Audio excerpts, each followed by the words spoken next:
The other three forms of art that become popular in Northern Europe in the 17th century are genre, still life, and landscape. Genre paintings are paintings of everyday, ordinary life and ordinary people. So not somebody that's rich, necessarily, not somebody that's important, just an ordinary person doing an ordinary thing. Probably the most famous artist of this style today is Jan Vermeer, although Vermeer in his own day was a relatively little-known artist. He and his wife were Catholics in a predominantly Protestant part of Europe, and they had 11 children, so a lot of mouths to feed. And Vermeer seems to have worked relatively slowly, and primarily for a group of patrons he already knew. He was rediscovered in the late 19th century, and his popularity ballooned over the 20th century, and today he's an incredibly famous artist. His painting, A Girl with a Pearl Earring, has sparked both a major novel and a movie, and is probably instantly recognizable to many people. This work is actually more typical of Vermeer's work in that it shows exactly what a genre painting is. It's ordinary people doing ordinary things. Here we see a painter at his work. Art historians don't know if this is a self-portrait of Vermeer. With his back to us, the painter doesn't really have any identifiable features. And we see him painting a model. She seems to be dressed up as a historical personification.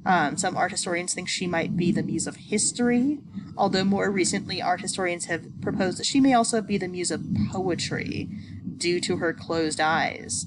They argue that history should be wide-eyed, we should be learning the lessons of the past. Around her, again, we see ordinary things, the ordinary debris of a painter's studio.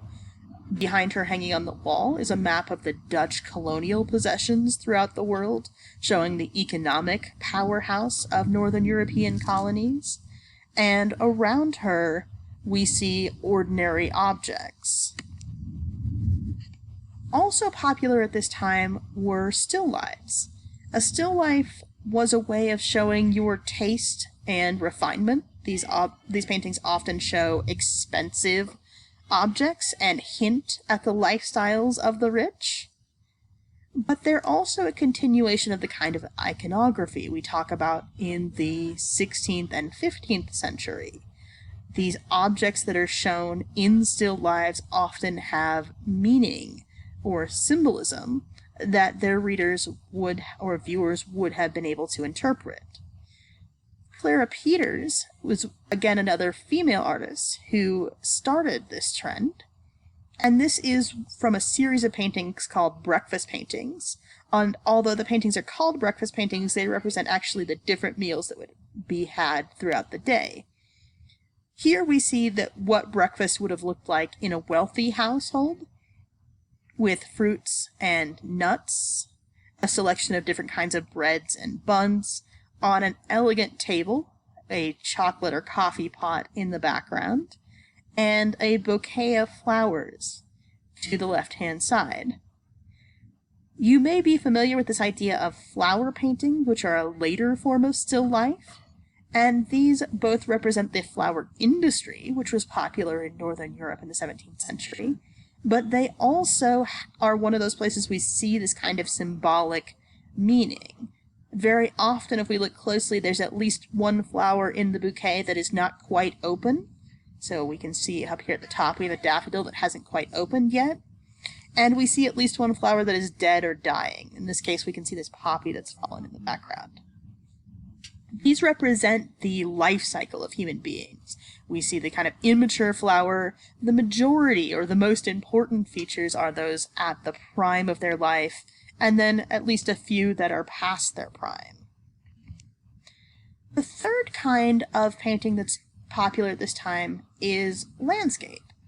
Many of these Northern European countries had recently won their freedom both from the political oversight of large Southern European empires, but also religious oversight. They are able to break away and become Protestant. So there's a newfound sense of pride and patriotism in their land. Van Rusnael's view of Haarlem from the dunes at Overeen is typical of landscapes at this time. The large amount of sky causes many art historians to comment that there's almost a religious feeling to this painting. And the largest feature on the horizon, right here, is the Church of St. Bavo, so again, referencing this kind of religion. Also on the horizon, we can see these windmills, which even in the 17th century were being used to push back the ocean and reclaim land, and often are seen as a symbol of the ingenuity of Northern European people. And then if we look at the foreground, we can see these long white strips, which are linen bleaching in the sun, and these represent the economy of Northern European countries.